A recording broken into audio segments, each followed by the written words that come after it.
A Woodville family has spoken about their nightmare ordeal trying to get funding and support to look after their severely disabled foster child. Dairy farmers Pip and Jules Cook care for 15-year-old Ryan with the promised help of social services. But they say the provider, Turuki Healthcare, has refused to pay them, stopped and started their payments and won't respond to emails. Turuki Healthcare, which took over the contract a year ago, puts the Cooks' complaints down to teething problems. Catherine Hutton reports. Ryan Cook shuffles around the living room on his knees, a tablet computer with reinforced cover hanging from his mouth. He doesn't sit still. Pictures on the wall have to be hung high to stop Ryan knocking them off the walls. In a corner, a TV is playing his favourite cartoon, Barney. He also loves Twinkle Twinkle Little Star. Ryan suffers from Quedischer syndrome, or Chat syndrome, a chromosome disorder which causes intellectual disability and delayed development. He also has fetal alcohol syndrome, so they're unsure. It's really difficult to know how much is fetal alcohol, how much is Chat syndrome, and they all kind of cross over. He is a little bit autistic. He also was born 8 weeks premature, so he has a whole raft of issues going on. That's foster mum Pip Cook. She says Ryan's brain is a bit haywire. He can't speak and has the mental age of a 1-year-old. He doesn't have any idea of safety or heat or falling off something, those kind of things. And then probably the worst thing he has is he has a condition called PECA, which means he puts everything in his mouth. So it's a sensory thing and everything goes in here, so it becomes a huge safety issue with Ryan's. That means Ryan has to be watched 24/7. It's a routine the Cooks are used to, having had him since he was 5 months old. Uplifted one morning after his mother threatened to kill him, he was dropped at the Cooks that afternoon. An emergency placement, he was only supposed to stay 6 weeks. But they quickly grew attached to him, and fearing what would happen if they didn't take him, he stayed. With 4 kids of their own, the youngest of whom was 9, there was always someone to look after him. The Cooks say they've asked for very little in the way of financial support. A buggy to take him out on the farm and riding for the disabled lessons, which the primary school couldn't provide. Then, at the end of 2018, out of the blue, they received a call from Keystone Business Infrastructure, the organisation responsible for paying foster carers, which offered to pay them $1,200 a month for respite care, clothing and equipment, things like toys, which Ryan goes through a lot of. We were so internally grateful because it doesn't cover anywhere near what we spend on respite carers, but it was a help that we hadn't had before, so we were pretty grateful. The next time they heard from Keystone, it was to tell them Turuki Healthcare was taking over in July last year, but they didn't have to do anything. Then, in November, the payments suddenly stopped. Panicking and desperate to try and sort it out before Christmas, they frantically tried to reach someone at Turuki. After hours and hours of emails, phone calls, they still couldn't get a clear answer on what was needed to reinstate the funding. At one point they wanted me to go and go to farmers or quote every toy, bib, pair of pants, everything. And I obviously to that my approach was that it's just so unrealistic. A, I don't have the caregiving money to have a caregiver so I can go and do that. And B, that is just crazy. It's time and energy that didn't need to happen, So. Pip finally got an answer out of a manager. They said, OK, we'll pay that, but only because we've decided. Actually, she said to me, I'm a mother, so I can understand that probably, so I've decided, which really frustrated me because should never be about a personal choice. Either we're entitled to that or we're not. So how can it be at the discretion of when you're getting a phone call from somebody else to say, hey, you shouldn't be doing that, And that seems to be a pattern with them. The care plan says their funding should be paid directly to the Cooks. But Turuki refused to pay the money into Pip's account, insisting she couldn't be trusted. And I felt that it was just an incredible distrust. I'm trusted to look after a child that's 24-hour care that literally we keep alive and relies on us totally, but I can't be trusted to manage any funds. So that actually was incredibly frustrating.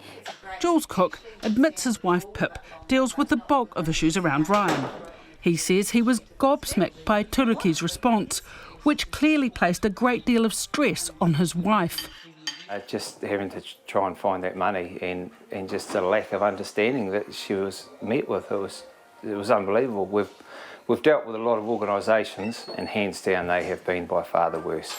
Jules says it's not so much the money, but the attitude they were confronted with. There's only so much money to go around and we understand that, but it was just the way that we were talked to, or Pip was talked to. It was just, we've never struck that sort of rudeness before. And I suppose, yeah, it's and then just you would try and find out what they needed. You'd send emails and they'd answer questions they wanted to, and they would ignore other ones. So it was just a massive, frustrating experience, really. Asked to explain the Cook's treatment, Turuki's manager of permanent caregiver support services, Wonya Douglas, blames confusion over the transition from Keystone. When the service transitioned, there was a teething issue, which is regrettable. There was some miscommunication as a result of this. Since Turuki took the contract from Keystone, the number of foster families actively accessing the provider's help has more than doubled, while the overall budget has stayed static at $4.7 million a year, an average of $3,600 for each family annually. Even still, Turuki says it has enough money to meet the needs of its foster families. That confidence has long been lost by the Cooks. They say in the first phone call, Turuki didn't know where Woodville was, and at one point they claimed to have no record of Ryan and his needs. In February, they were emailed to say their funding had stopped, only to receive another one 20 minutes later saying they would be paid for respite care. My manager has decided, that was the wording, that you can have the respite care but you're not having anything else until a NAS assessment is completed. That assessment was to be done by an organisation based in Palmerston North called Mana Whaikaha, but even that was fraught. Mana Whaikaha didn't know who they were, why they needed it. They never actually even filled out a proper application for an assessment. They just sent an email, and then that sat there for about 3 months, and they kept saying, we're not doing anything until we get this assessment. But when the payments didn't arrive, the Cooks rang them, only for Jules to get a text message to say they weren't being paid for the month because Turuki had forgotten to pay them. Pip says she'd like to see Turuki be a little more appreciative. I'd like to be treated with respect. It's a really, really hard job that we do, and to be treated with distrust and, no respect, or treated like we're trying to get something out of the system, or whatever it is just horrible. And it's a fight that we shouldn't have to be doing, because all foster parents who do that, 99% of us do it because we genuinely care about these kids and we need support, and not treated the opposite way. Turuki's Wonya Douglas expressed disappointment at the Cooks' complaints.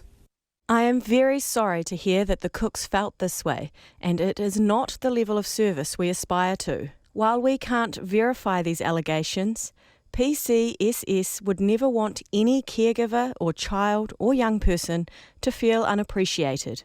Oranga Tamariki says it meets with Turuki quarterly to discuss issues that arise with the service and conducts an annual monitoring review, although this has been delayed because of COVID.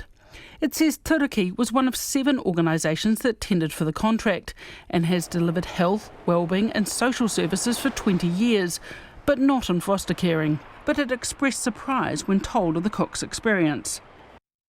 Since the permanent caregiver support service was contracted to Turuki Healthcare, we've been pleased with the changes that have been made, and we believe it has benefited caregivers and the young people they care for. We meet regularly with Turuki Healthcare to discuss progress, and no issues have been uncovered that give cause for concern. Meanwhile, the Cooks are baffled by claims of teething problems, saying their payments were already set up. They want to know how Turuki has addressed these problems, but they're still waiting for a response from Ms Douglas to their email in February. The assessment has been done and they're on to their 3rd social worker in 9 months. Whatever happens, they say they will look after Ryan regardless of the money, but they don't want others to have to battle the way they have. For Checkpoint, call Catherine Hutton, Tēnei.